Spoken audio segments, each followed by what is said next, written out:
Eh bien bonjour à tous, messieurs, dames, bienvenue sur cette nouvelle vidéo. J'espère que vous allez bien, c'est Néo. Aujourd'hui, Crypto Hebdo, je vous récapitule tout ce qui s'est passé, l'actualité des crypto-monnaies sur cette semaine.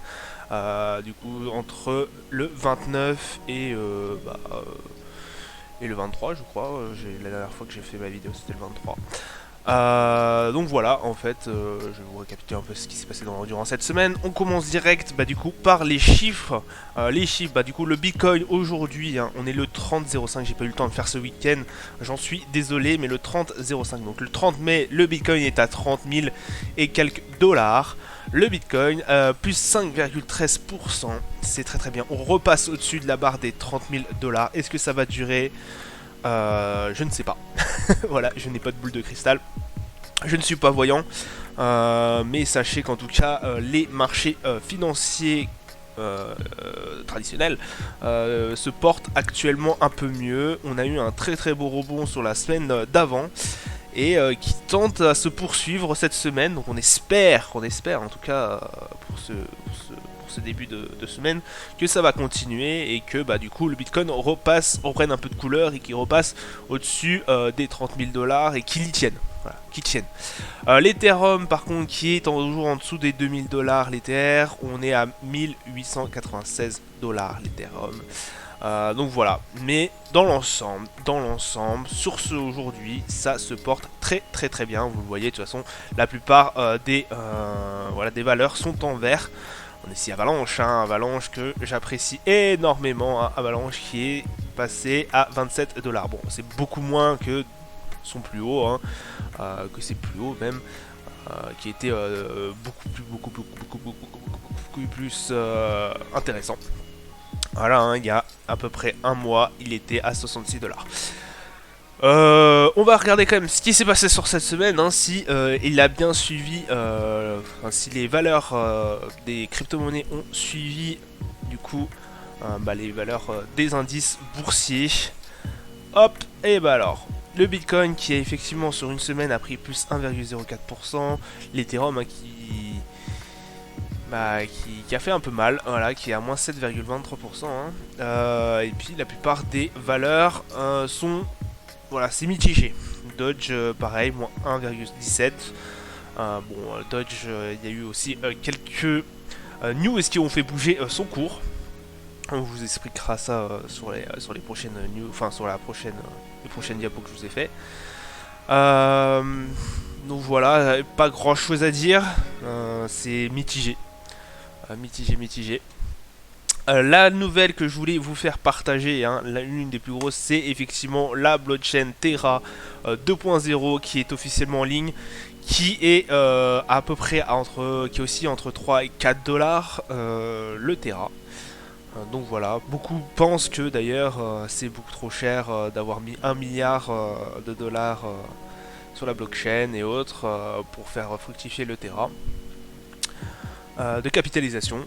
Donc ouais, 1 milliard de capitalisation, à voir ce que ça va donner dans le temps, dans les heures qui vont venir et autres. Mais voilà. Hop, ça c'était vraiment la nouvelle, la Terra Luna qui a été officiellement lancée à 7h, et je crois que c'était le 28 mai. Donc Terra qui est à 5 dollars le Terra. Hop, la crypto-monnaie, bien évidemment, je voulais vous faire partager ça parce que pour moi ça avait pas mal de sens aussi. La crypto-monnaie, le Luna perd 100%, du coup c'était le Luna 1.0, le premier. Et les suicides se sont... il y a eu une hausse des suicides en fait des investisseurs. Je vous explique, le Terra, comme vous avez vu sur les anciens crypto-revues, Crypto Hebdo, il y a eu pas mal, le Luna a perdu 100% de sa valeur et beaucoup avaient parié là-dessus. Et il y a eu beaucoup de morts, beaucoup de personnes qui n'ont pas supporté. Il y a eu plusieurs même américains, je parle aussi comme français, notamment une personne aux États-Unis qui avait mis toute sa fortune, pas toute sa fortune, mais toutes ses économies sur le Terra. Et hélas, cette personne-là est décédée, puisqu'elle s'est donné la mort. quand elle a vu en fait que le Luna n'allait pas reprendre sa valeur et qu'elle a vu en fait toutes ses économies s'effondrer. Donc il y a eu forcément des hausses énormes de suicides, en tout cas qui ont été engendrées par cette chute. Voilà, hein, le suicide est la seule solution pour moi. Un investisseur ruiné partage leur malheur, perdu plus de 450 000 dollars. Je ne peux pas payer ma banque, je vais bientôt perdre ma maison, je vais devenir sans domicile, le suicide est la seule solution pour moi. A écrit l'un d'eux, un appel à l'aide qui a suscité plus de 1600 commentaires. Voilà, on parle beaucoup d'investissement sur cette chaîne. On parle beaucoup de crypto, d'indices. Sachez une chose, le premier livre que j'ai lu, et que je vous conseille de lire d'ailleurs, ça a été La psychologie des grands traders. C'est vraiment, honnêtement, c'est l'un des meilleurs livres que j'ai lu sur le trading. C'est vraiment le meilleur livre, même hors du trading, sur l'investissement. Je vous explique. Un investisseur, il faut qu'il ait une mentalité. C'est-à-dire que il faut qu'il ait une diversification de portefeuille déjà. C'est-à-dire qu'on ne va jamais se retrouver dans le cas du monsieur là qui a parlé de suicide parce que c'est la seule solution pour lui. Non, on va diversifier son portefeuille. Il va falloir qu'on ait de l'avalanche, il va falloir qu'on ait du Terra, par exemple qu'on ait du Terra Luna. Il va falloir qu'on ait, je sais pas moi, du Bitcoin, de l'Ethereum. Et comme ça, s'il y en a une qui s'effondre, vous avez toujours les autres. Ça, c'est une solution. Vous regardez par exemple Warren Buffett, il a plusieurs actions. Il a Coca-Cola, il a Apple, il a, je sais plus moi de tête, je crois qu'il a IBM, j'en suis pas sûr. Mais voilà, il a plusieurs actions. Et quand il y en a une qui perd, bah c'est pas grave parce que les autres elles sont en train de relancer derrière la machine. Et ça fait tourner. Alors oui, les cryptos c'est très bien parce que vous pouvez gagner beaucoup d'argent en très peu de temps. Mais il faut 2 fois plus s'en méfier. N'oubliez pas, voilà, le Terra s'est effondré. Et certains ont perdu beaucoup d'argent. Voilà. Bah écoutez, c'est le jeu. Les cryptos ça peut monter très haut. Mais ça vous montre aussi que ça peut descendre très bas, voire disparaître d'un seul coup. Et n'oubliez pas une chose, je vous le dis ça, c'est que on n'engage que ce qu'on est prêt à perdre quand on joue sur de la crypto-monnaie, sur du trade, sur de la bourse. Voilà, n'allez jamais à la banque toquer et dire oui j'en suis sûr monsieur, ça va prendre de la valeur d'ici 5-10 ans, même sur du long terme. Oui la crypto Luna va prendre je sais pas moi 100%, vous en faites pas, je vous rendrai votre argent. Si la crypto s'effondre, si le Luna s'effondre et que vous avez emprunté à la banque, vous êtes dans la merde. Voilà, vous vous mettez dans la merde. Ne pariez jamais que sur un seul actif déjà de une et n'empruntez jamais à la banque pour payer vos actions ou vos cryptos. C'est un grand conseil que je vous donne. N'engagez que ce que vous êtes capable de perdre. Et jamais vous foutez dans la merde. Si vous foutez dans la merde, c'est banqueroute assurée. Pratiquement banqueroute assurée. Et là, vous voyez, Adrien Augusto, il est pratiquement mort. Pas pratiquement mort. J'espère pour lui qu'il va mieux. J'espère que... pardon, c'est pas Marco... non, pardon, Thierry François. J'espère qu'il va mieux. J'espère qu'il a repris ses esprits. Mais voilà, 450 000 €, c'est énorme. C'est énorme, c'est le prix d'une maison. Voilà, c'est le prix d'une maison. Donc, oui, il a perdu cet argent. On en est désolé pour lui. Qu'il a envie de se suicider, c'est pas une solution. Voilà, faut faire face à ses responsabilités. Peut-être qu'il n'était pas assez formé. Voilà, je vous ai cité un livre. Franchement, lisez-le. Même si ça parle du trading, c'est de l'investissement. Même si ça parle des psychologies des plus grands traders, ce n'est pas que des grands traders, c'est la psychologie qu'on doit avoir, l'état mental qu'on doit avoir sur le monde de la finance, d'accord, que ça touche la crypto, que ça touche du trade, que ça touche la bourse, etc. Il faut avoir un mindset, il faut avoir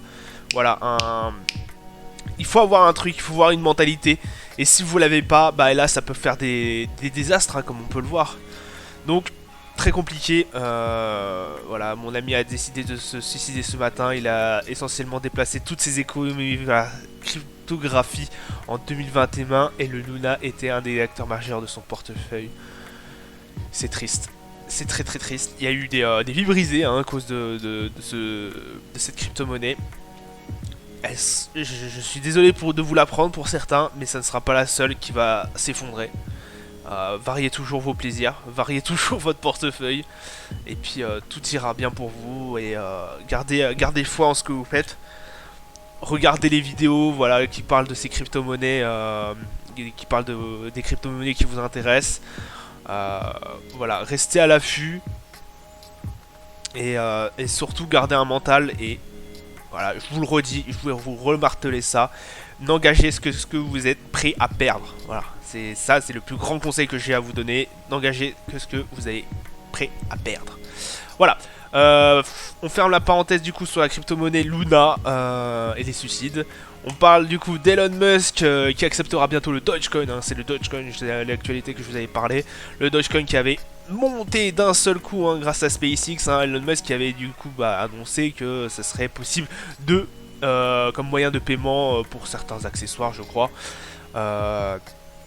Donc ça fait grimper le Dogecoin. Alors il n'avait pas retrouvé ses valeurs d'antan, c'est-à-dire il y a un mois où il était à je crois 0,11, 0,12, 0,13 dollars à peu près le Doge. Il est resté à 0,9, je crois qu'il a fait un pic à 0,10. Donc mais c'était un beau pic. Elon Musk qui a énormément d'influence sur le Doge. On se rappelle de la folie qu'il y a eu quand Elon Musk avait tweeté qu'il achetait Twitter et qui avait fait grimper cette crypto, le Doge, parce qu'il en avait brièvement parlé. Je crois il avait dit qu'on pourra peut-être acheter des choses via Twitter grâce au Dogecoin. Donc voilà, ça avait fait jaser tout le monde, tous les fans de la crypto Doge, dont j'en fais partie d'ailleurs, j'adore le Doge. Bien que ça me fasse assez rigoler d'ailleurs, ce petit Dogecoin, cette petite crypto. Donc voilà. La crypto Ethereum 2.0 qui arrive en août, messieurs dames. Voilà, c'était l'annonce que je voulais aussi vous faire. Donc il y a l'Ethereum 2.0, il y en a beaucoup qui se posent des questions. Est-ce que ça va valoir le coup de l'acheter? Est-ce que ça va valoir plus cher ou moins cher? On ne sait pas pour l'instant. Ça reste... voilà, on va pas... Ça sera la loi de l'offre et de la demande, comme tout le monde le sait. C'est comme ça que ça marche sur les marchés. Et depuis la nuit des temps. Donc voilà, c'est à voir ce qui va se passer quand ça va arriver. C'est en août, voilà. Plus écologique, etc., etc., plus rapide. On connaît, vous savez de quoi on parle sur l'Ethereum 2.0. Donc voilà, c'était la petite news. En Russie, voilà, le tribunal reconnaît les crypto-monnaies comme moyen de paiement. Beaucoup de personnes l'attendaient. Enfin, l'attendaient, oui et non. Mais beaucoup de personnes étaient, on va dire, dans la hype que la Russie reconnaisse enfin les crypto-monnaies comme moyen de paiement, puisqu'effectivement on avait assisté, je sais pas si vous en rappelez, en mars quand la guerre a été déclarée et que le système SWIFT avait, quand on a demandé au système SWIFT d'exclure les banques russes, beaucoup de Russes se sont rués sur les crypto-monnaies et notamment sur le Bitcoin. Puisque voilà, c'est pour eux c'était le moyen de paiement, le moyen de mettre son épargne en sécurité. Effectivement, le Bitcoin avait joué un rôle majeur là-dessus, puisque on vous rappelle que le rouble à ce moment-là s'est complètement effondré. Et donc la Russie, ça ne m'étonne pas du tout, qui reconnaît la crypto-monnaie comme le moyen de paiement. Et on vous rappelle qu'il n'y a pas si longtemps, il y a un pays, oh là là, lequel c'était? C'était pas le Salvador, la Centrafrique, voilà, avait reconnu le Bitcoin aussi comme valeur, comme monnaie, et que beaucoup de personnes s'étaient hypées là-dessus. Oui, c'est la Centrafrique, machin et tout, c'est super et autres. Sauf qu'en fait, quand on regarde un peu, la Centrafrique, elle exporte énormément d'énergie à la Russie. Et notamment, la Russie, on sait que en ce moment, avec les sanctions européennes, elle est pas très bien niveau économique. Et donc du coup, ça m'étonne pas que les deux fassent passer ces transactions-là en Bitcoin, ce qui est un peu plus, comment vous dire, euh, un peu plus difficile à tracer. Voilà. Donc voilà, il y aura, à mon avis, c'est comme ça que compte faire la Russie aussi, voilà, avec des échanges décentralisés. Bon, on sait ce qui se passe à l'heure actuelle sur le conflit, et on sait ce qui se passe aussi sur l'économie russe, et qui est en très grande difficulté. Voilà, il y a notamment McDo et autres qui sont partis, mais bon. Bref, voilà. C'était l'annonce. Alors, est-ce que la Russie va tirer profit de justement cette crypto-monnaie du Bitcoin comme moyen de paiement? J'en pense que c'est sûr avec la Centrafrique, comme je vous l'expliquais, mais pas que. Hein, ça va pouvoir aussi permettre à la Russie d'acheter éventuellement de l'armement, hein, de l'armement qui sera aussi via Bitcoin impossible à tracer ou autre. Ça va être, c'est beaucoup plus bénéfique pour eux. D'un point de vue russe, bien évidemment. Voilà, je vous laisse sur cette actu. Ça sera tout pour moi pour cette revue hebdo, pour ce crypto hebdo. Je vous dis à plus tard. Ciao ciao.